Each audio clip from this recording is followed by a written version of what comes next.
In a quiet village, there lived two childhood friends, Arav and Rohan. They grew up playing together, studying together, and even dreaming together. But as they grew older, their lives began to look very different. Rohan became a brilliant student, winning awards in school, while Arav was an average learner who preferred drawing and crafting things with his hands. Slowly, Arav began to compare himself with Rohan. Every time Rohan topped an exam, Arav felt smaller.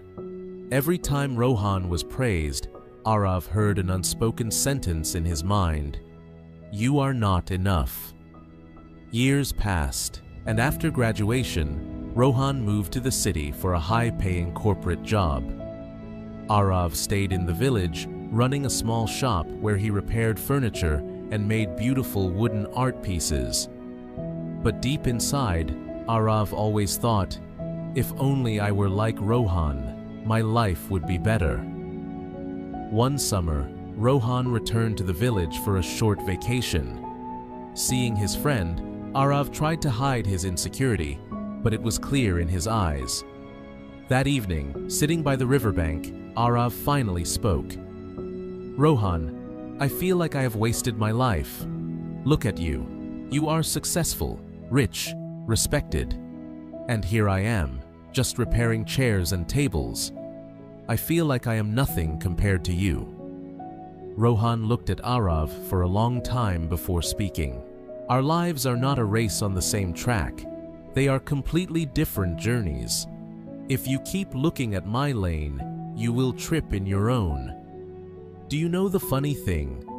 In the city, with all my money, sometimes I wish I had your peaceful life here." Those words hit Arav's heart like lightning. He realized he had been measuring his worth with someone else's ruler.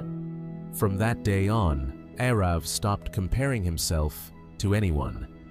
He poured his heart into his craft, learned new designs. People from cities began ordering his furniture, and his small shop became a well-known brand. Years later, Arav stood in front of a group of young students giving a talk. He said, "Never compare your life to someone else's. A mango tree will never grow roses, but that does not mean the mango is less valuable. The sun and the moon shine at different times, yet both are needed. Focus on becoming the best version of yourself, not a copy of someone else. Remember this: comparison is the thief of joy. The only person you should try to be better than is the person you were yesterday."